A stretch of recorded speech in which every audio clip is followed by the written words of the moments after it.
Okay, so if you're someone who creates or consumes media, especially music, you need to understand something. Something really important is happening. Yeah, the very foundation of how we experience audio is undergoing its most radical shift since the move from mono to stereo. Right. If you're still just thinking about sound in terms of left and right, that flat two-dimensional stage, you are frankly already behind the curve. It's not just a trend. I mean, this is an evolution. Stereo defined the last, 60 years of modern music? Pretty much. But its limitation is that it's all channel-based. That two-dimensional sound stage is now being replaced by sound that lives in a full sphere.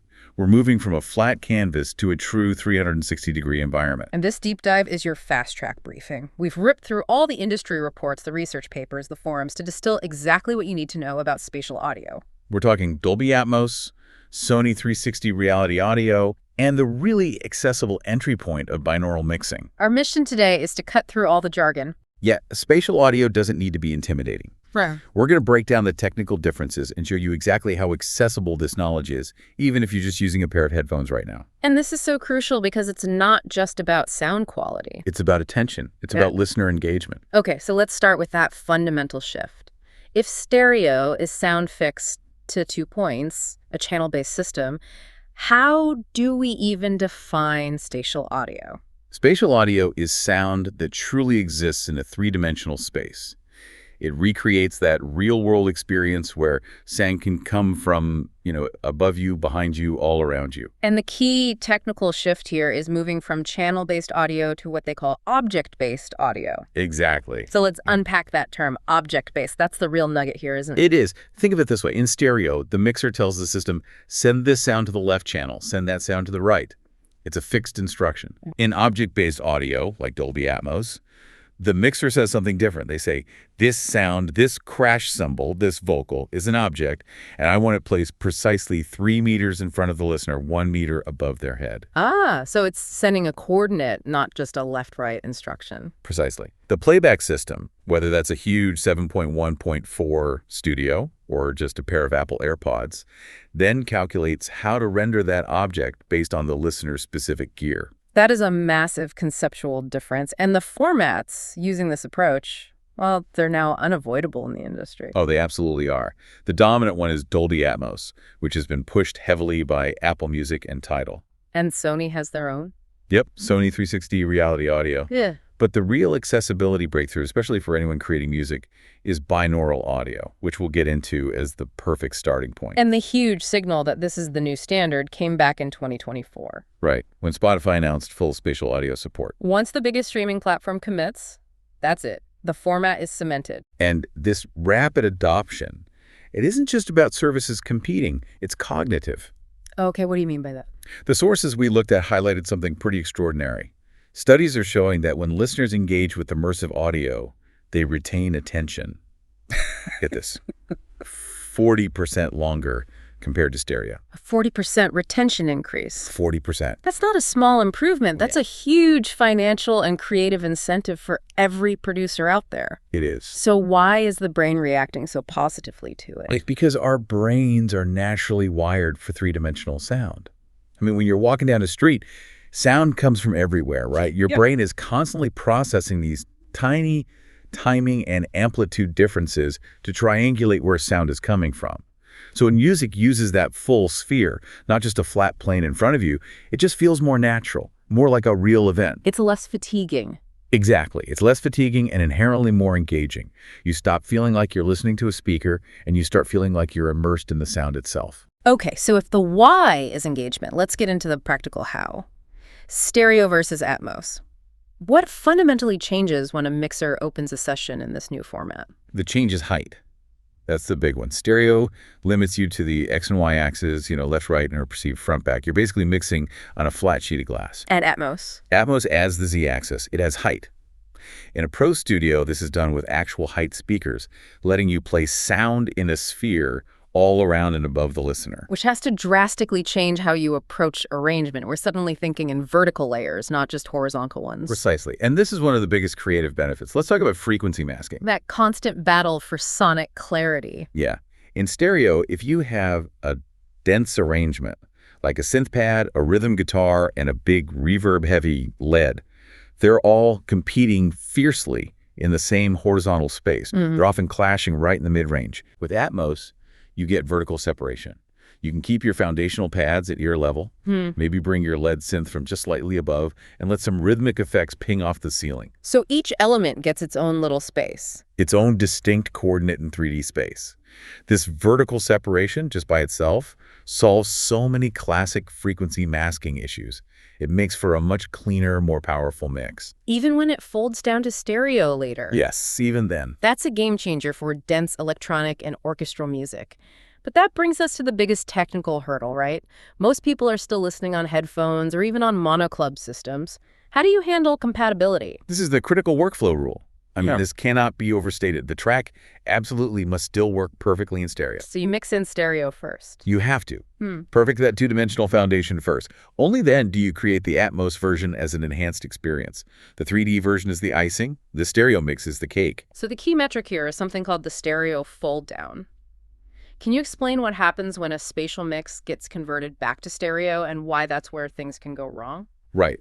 The fold down is the process where the software, the renderer, tries to cram all that three-dimensional positional data back into two flat stereo channels. And if you've gone wild with the height and movement... If you've been heavy-handed, relying on those vertical cues for clarity, the renderer will try to place those high elements into the only two places it has, left and right. And the result? Well, often a messy, stagey, and cluttered soundstage. The whole point of using height was to separate elements. But the fold-down collapses them back onto the same plane, often with unpredictable phase and volume shifts. You have to check it. Meticulously. Your fold-down has to sound identical to, or at least as good as, your original dedicated stereo mix. If it's compromised, your spatial mix is a creative failure. It doesn't matter how good it sounds in a 7.1.4 room. That's excellent clarity on the risk.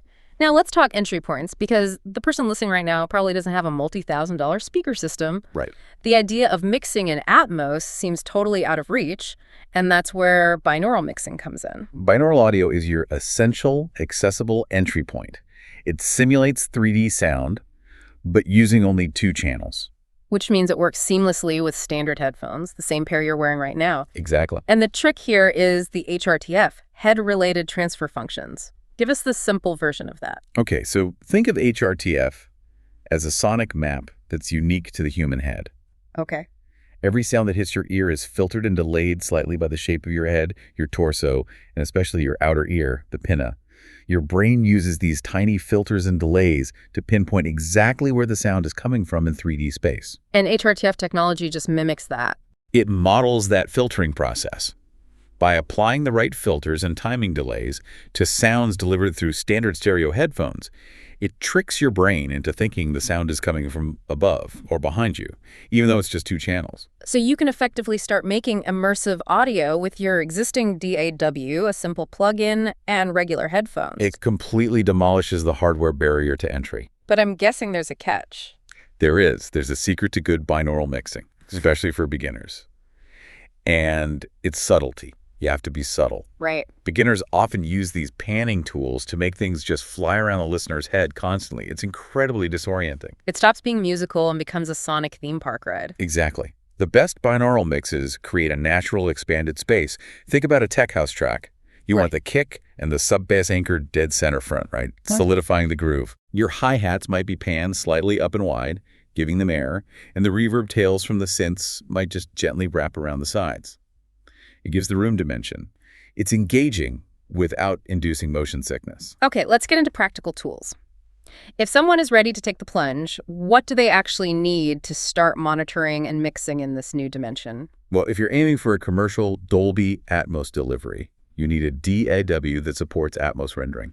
Logic Pro has great native support. Pro Tools too, right? Pro Tools is the industry standard. It works great. But even with the fanciest setup, you have to start with a binaural renderer. It's a plugin that lets you mix the entire atmosphere while monitoring accurately on headphones. And the hardware investment for a full setup, the official requirement is staggering. The ideal Pro setup is called 7.1.4. So that's 7 speakers at ear level, 1 subwoofer, and 4 speakers up high for height. We're talking about a significant, dedicated, professionally tuned room. It's a massive investment. But then you mentioned checking mixes on smart speakers. So you're telling a producer who might be thinking about a $20,000 investment that they can reference a mix on a HomePod. How does that work? It's a great question. It's all about reference points.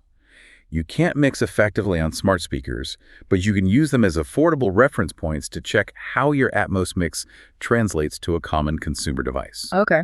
Apple HomePods, for example, can render Atmos through their own processing. They give you a decent, accessible check. They're not a replacement for 7.1.4, but they are a crucial, affordable sanity check. That is a practical nugget right there. Now, if we stick just to that accessible binaural route, what are the best plugins to get? For binaural mixing that works on any DAW, we have great options. Dear VR PRO2 is widely seen as the industry standard. Incredible control. Okay. Waze Nex is another really solid option, and it has this added feature of head tracking, which can enhance the feeling of realism. And what if someone wants to experiment today with zero investment? There are powerful free options out there. The Sparta Suite has tools that are legitimately powerful for this stuff. Also, the Facebook 360 workstation is used by pros in VR and game audio, and it's totally free. So there's literally no barrier to entry. None. You could download one of those today and just start experimenting. That allows for a hybrid strategy, which the sources highly recommend. Absolutely. The recommendation is prioritize your stereo mix. That's where 90% of people still listen. But you have to create Atmos versions for platforms like Apple Music and Tidal. And even if you aren't doing a full Atmos mix. Right. Even then, use subtle binaural placement for enhanced content. Think ambient textures, sound effects, reverb trails, just to enhance the stereo experience. You have to be competitive everywhere. Let's dive deeper into that height dimension. You said this is what separates a good spatial mix from a great one. How do we master this new axis? Okay, here's the aha moment. Using height isn't random. It's psychological. The principle is that height creates both importance and space. Importance and space. Elements placed high naturally demand attention. They feel urgent. Elements placed low feel foundational, anchored. So it's about setting a strategic emotional hierarchy. Exactly. For electronic music, you want your anchors, your kick, your bass, your sub-T to stay at or slightly below ear level. That's the foundation you feel in your chest. Right. But the elements you want to use for emotional impact, the lead synth, the big vocal hook, the huge riser, the impact FX, those should come from above. It instantly makes them feel epic, urgent, even otherworldly. It uses the novelty of that new dimension for maximum impact. That's it. And what about movement? It seems so tempting to just make everything fly around all the time. Movement is extremely powerful, but it's a seasoning, not the main ingredient. If you have one sound, like a white noise riser moving from low to high during a buildup, that's incredibly impactful. It creates anticipation. But if everything's moving, If everything is rotating and swooping and buzzing, the listening experience just becomes exhausting. It's gimmicky. so the golden rule here is pretty simple then. Height equals emphasis. That's the rule. Height equals emphasis. Use it to serve the story of the song, not just to show off the tech. If that shaker loop doesn't serve the song by being placed above the listener, just keep it stationary at ear level. This brings us to a strategic dilemma for every established creator listening right now. If I have 50 or 100 finished tracks, should I panic and remix my entire back catalog into Atmos? The strategic answer is no, not all of it, but strategically yes. What does that mean?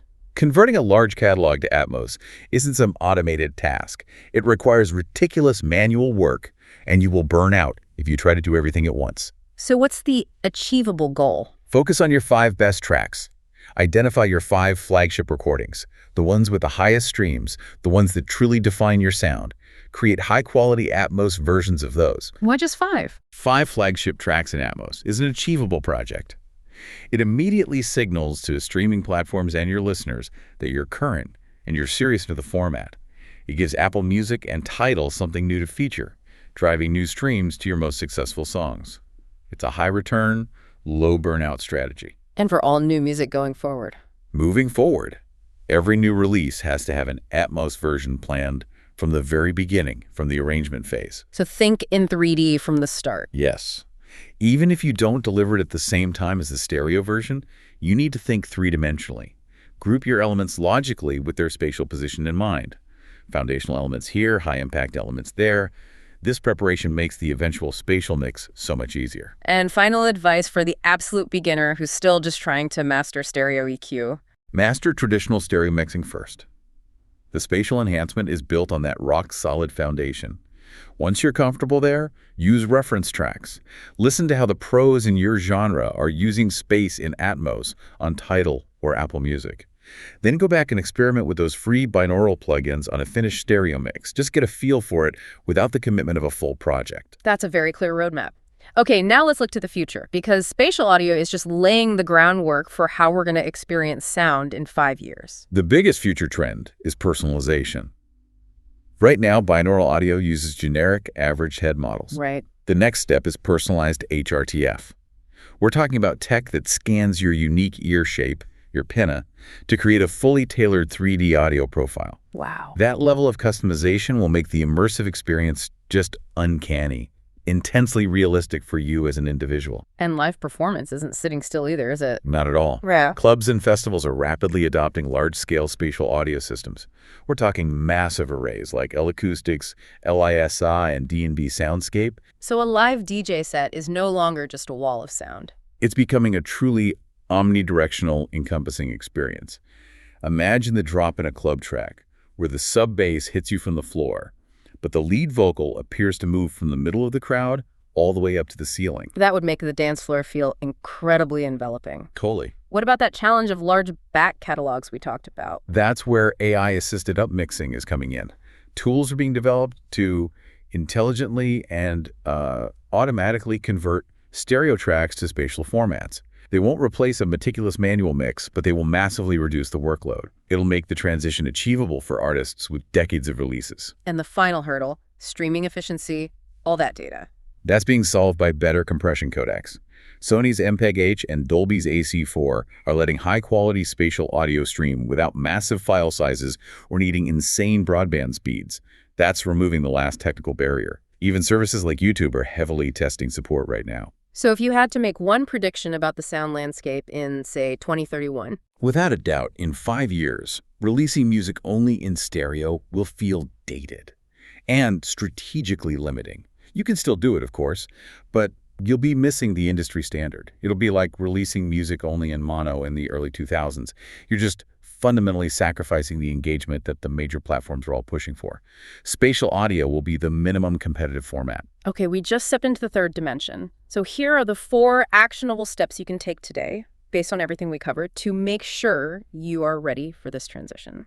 First, become a dedicated listener. Go to Apple Music or Tidal and find professionally produced Atmos mixes in your specific genre.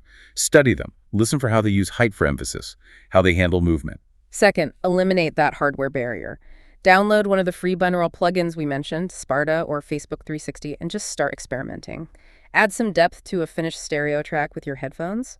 See how it feels. Third, when you're arranging new music, start thinking three-dimensionally from the very beginning.